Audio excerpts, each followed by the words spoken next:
Hi everyone, my name's Jessica and I'm a senior biology major with minors in fine arts and chemistry at the University of Portland.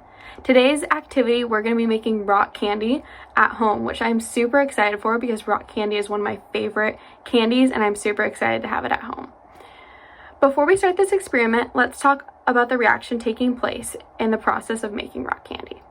In this experiment, you're going to take water, which can also be called a solvent, and add sugar to it, which can be called a solute. And then you can combine them to dissolve the sugar into the water. Now, sugar is made up of a lot of tiny crystals, which you've probably seen before when you've baked.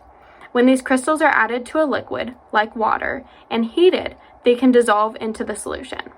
After adding 3 cups of sugar to 1 cup of water, it will be full of dissolved sugar crystals. The solution can be called a supersaturated solution, meaning that it is full or saturated of dissolved sugar. Once the solution begins to cool, the sugar crystals will begin to reform into a solid called a precipitate, and this formation will occur to form the rock candy. So now that we understand a little bit about the chemistry behind this experiment, you're going to need, first and foremost, some adult supervision because we're going to be using a stove, 1 cup of water, 3 cups of sugar, some parchment paper, some string, a pencil, a mason jar, and if you would like, some food coloring to color your rock candy. Before you start making your sugar water mixture, you want to prepare your string and mason jar. Cut your string so that it's the length of 3/4 of the mason jar, then attach it to a pencil to hold it on top of the jar. To start, you're going to use a pot and add 1 cup of water, then turn on the burner to medium heat.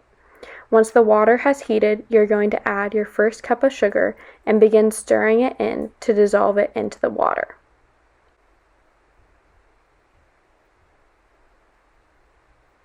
As you stir, you will notice that it becomes easier and easier to stir through the solution as the sugar dissolves. You can tell that the sugar has dissolved once there are no sugar crystals present in the sugar water mixture.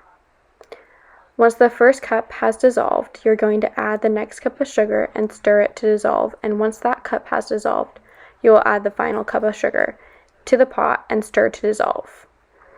If you would like to make rock candy a color, you can add a few drops of food coloring to make your solution a color.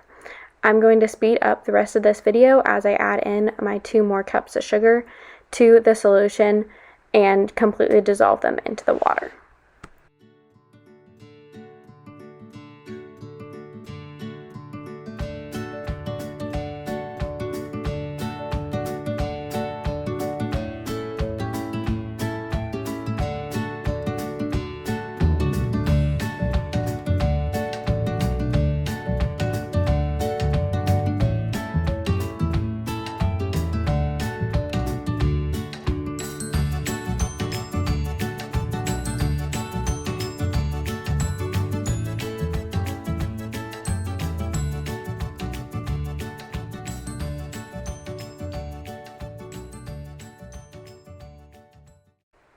Immediately after the last cup of sugar has dissolved, you want to turn off the stove and pour the mixture into the mason jar, covering the string.